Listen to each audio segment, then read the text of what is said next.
Rutherford Issues with Bryan Barrett on FM 101.9 and AM 1450 Murfreesboro, FM 100.5 Smyrna. Listen and watch at WGNSradio.com. Rutherford Issues, powered by Middle Tennessee Electric, their charitable foundation, Sharing Change, funded by members who round up their electric bills to the nearest dollar each month as a donation, supporting hundreds of nonprofits. Discover more at sharingchange.org. And before our conversation this morning, a reminder that if you would like to help with Hurricane Helene relief efforts, you can give to the American Red Cross, who is providing shelter and meals and hope to people that were just devastated by this hurricane. If you go to the secure link at WGNSradio.com and give there, thanks to Old South Properties, they will match your contribution up to $25,000. So if you want to give $25, well, that doubles to $50. So you can help in a big way, make a huge difference. Go to WGNSradio.com on the secure link on the website. Tap on that and give a contribution of $10 or more, and it is automatically doubled. So help people in those areas. Power's still off in a lot of those locations. My nephew, Mike Sparks, State Representative Mike Sparks here, lives in the Waycross, Georgia area, and they've been without power over a week now, and the whole county still without power.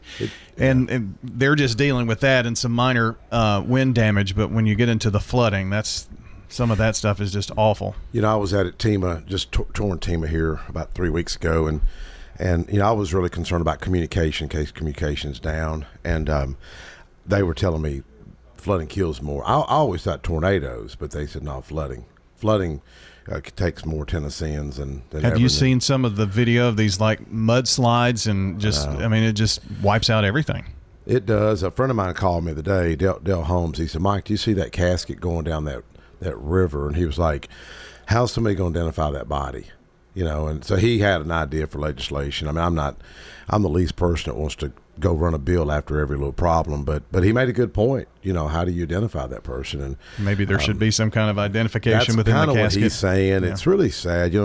I was just telling somebody, we gotta appreciate all that we've got, and it's sad. I've talked to Jeremy Faison, who has Cott County, and Jeremy's just such a great guy. In fact, his chief of staff was trying to call me just now, but there's that old hymn that says, count your many blessings, name them one by one, then you'll see what God has done. And, it really is, it's really sad. But, so it's, who's matching that? I just Old heard, South Properties. Wow. Old South. Mm-hmm. That's pretty impressive. So if you go to our website, WGNSradio.com, there's a big red banner across the top. You just tap on that link and you can give right there. Yeah. That'll help. Every dollar helps. Yeah. So whatever you can do. Me, I want my best return on investment, so I'll go. Well, check it out. These are some of the only folks that are on the ground that can get. You're talking about whole communities that are wiped out, and the Red Cross is providing meals and shelter. There's no electricity, there's no way to get food. So, well, I talked to Team the other day about a friend of mine owns an airplane, Scott Butler, and Summer Pittman, his daughter. I know they fly in if they need it, and Hollingshead Air and others would probably help if they're needed. But even U-Haul sent me something the other day of how much work they do. You would think U-Haul for trailers and the trucks and the vans, and I was like, well, that's pretty impressive. But a lot of things going on in this world. Look at Israel. Look at what's going on, and I read one day where this kind of stuff would be happening. You know what I mean? Oh, you're going to bring up Revelations? I ain't said Revelation. I'm just talking about my mom. My mom talked about how times would get, and we're there, and even an atheist would agree. But we need to pray for Israel, pray for peace in this world, pray for Ukraine and Russia and all these other areas. 32 days until Election Day, and I'm sure that a lot of people are thinking about the presidential election, which I'm sure that's big, but state, local offices, all kinds of things up on the ballot. Yeah, a lot going on. I want to thank the AME Church out in Barfield Crescent for hosting me. I was only Republican there with 6 Democrats, and I appreciated the Alphas hosting it. And I got to show off my award that I got from the Alphas. A lot of people don't believe it, but many thanks to Alphas for giving me that award. Probably, I think it was 4 4 or 5 years ago. Did you go in wearing the award or something? I brought it with me, brother. Did you? It's framed up. My assistant Marvin said, people don't believe that a black fraternity at MTSU honored you. I said, well, he said, bring it up here. So it's on the wall. In fact, I put it back on the wall yesterday. So anyways, you get in politics, there's people always want to try to, for some strange reason, they bring up race to try to divide.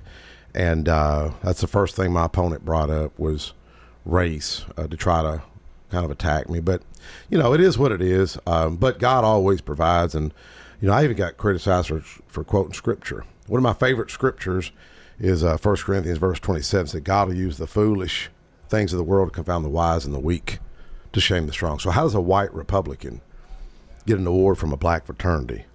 That's no political science class will ever teach you that. No journalism class is going to teach you that. That's a God thing. How's a white Republican speak at Casey Clark's funeral?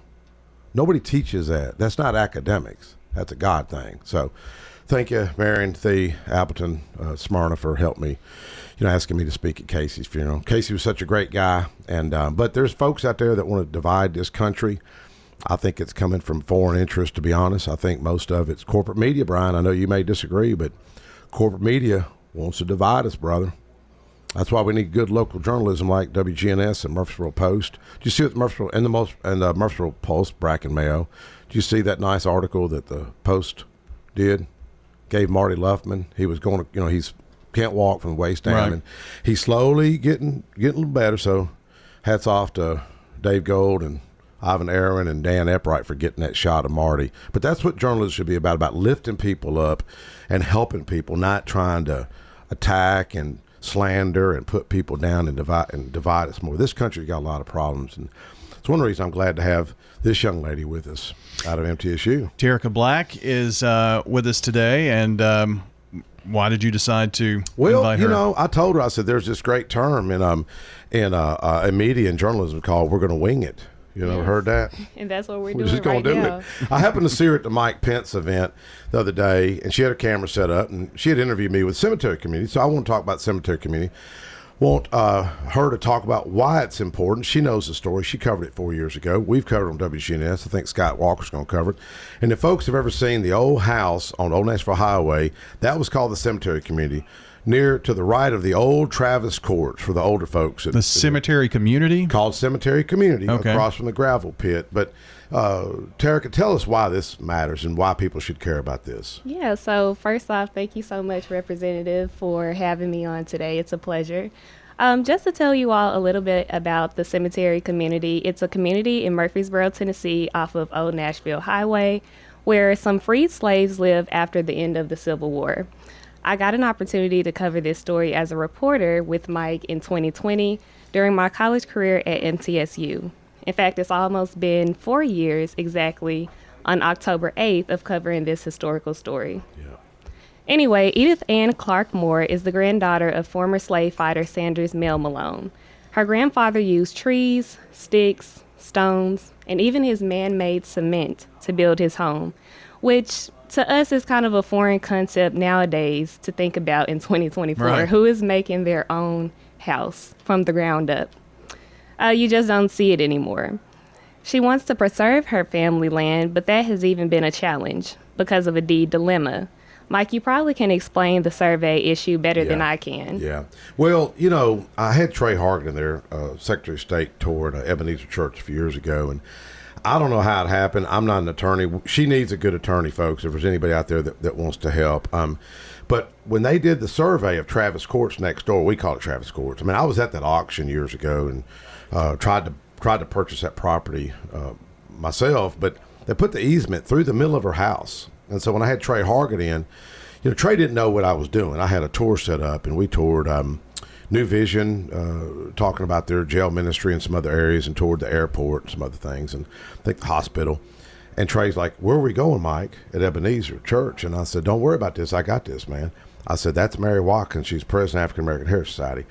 And so I get in the pulpit, and I just said, this would never happen in my community. It wouldn't happen on my street, and it wouldn't happen other areas. But folks, I've never heard of a property where the survey goes through the middle of a home. Right. So I don't know how it happened. We need a good attorney. Eden needs a good attorney. And but there may be some critics out there, because I've had a few people. Now they're not going to be public about it, but there's like, what historical value is that? What historical value? Well, we're trying to save the King John's home over on Old Jefferson. We tried that. Bill Kitcher and I thought we had it, but you know what we didn't have?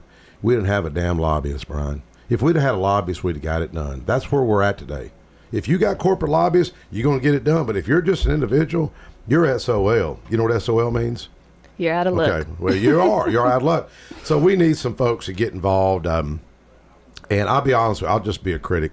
NAACP is going to be silent. They ain't going to do nothing about this situation, because I see the disconnect that's out there. It means a lot to Edith. She's in Memphis right now, and I just text her to tell her we're talking about her on the radio.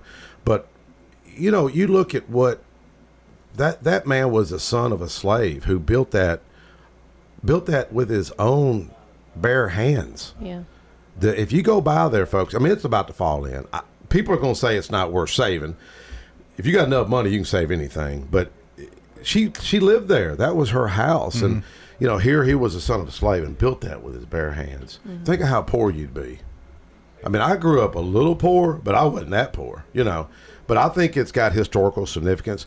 We don't see it now, but the next generation, your generation, will see it. We'll look back and say, why didn't we save that old antebellum home? Why didn't we save that? Because nobody gave a crap. If you don't have lobbyists, folks, I hate to tell you, you're out of luck.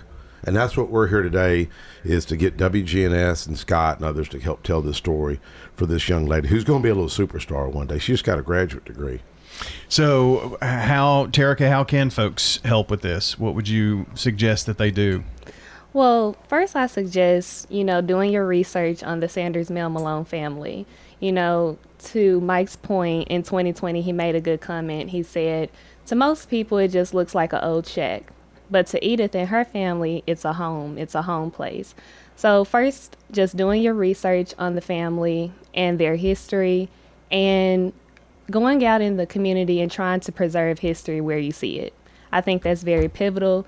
And if we gave more insight to those topics, then I think we can make a lot of things change. Yeah.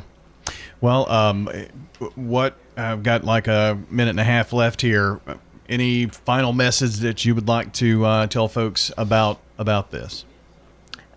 Mike, do you have anything? I just see a disconnect. I mean, I see so much. I call it butt hurt. People kid me. I even said a prayer at Rotary and included butt hurt in my prayer, because I see such disconnect and uncivility, and folks just got to come together. You see it at the county commission. You see it at the state capitol. And then we got enemies that's sitting here laughing at us. Look at what's going on in Iran and Israel, the open border. If we're not careful, this country is going to crap. We're going to lose this country if we don't get together. And this is an area that I think can bring folks together. And this is the power of a story, her telling this story. So if folks want more information, go to WGNS, because I think Scott's going to do a link and they can see more information. But hey, shout out to the late Frank Caperton. Let me tell you how Frank's one that introduced me to the African American Heritage Society. He cared about this thing so much. He went out there with a sling blade and trying to clean the front with a sling blade. So if you drive by, they're like, how's the guy cut this out with a sling blade? So thank you to my buddy Kelly Butler. He brought $1,500 worth of equipment over, Husqvarna chainsaws, and we just cleaned the front. Now it's all grown back. But folks want to get involved, they can call my office, 741-6829. Very good. Appreciate you both being here. Thank you. State Representative Mike Sparks joining us, along with Terica Black. And we'll have this podcast posted as well, which you can share down the road too. All right. Have a great day, everybody. Thanks for joining us here on Rutherford Issues.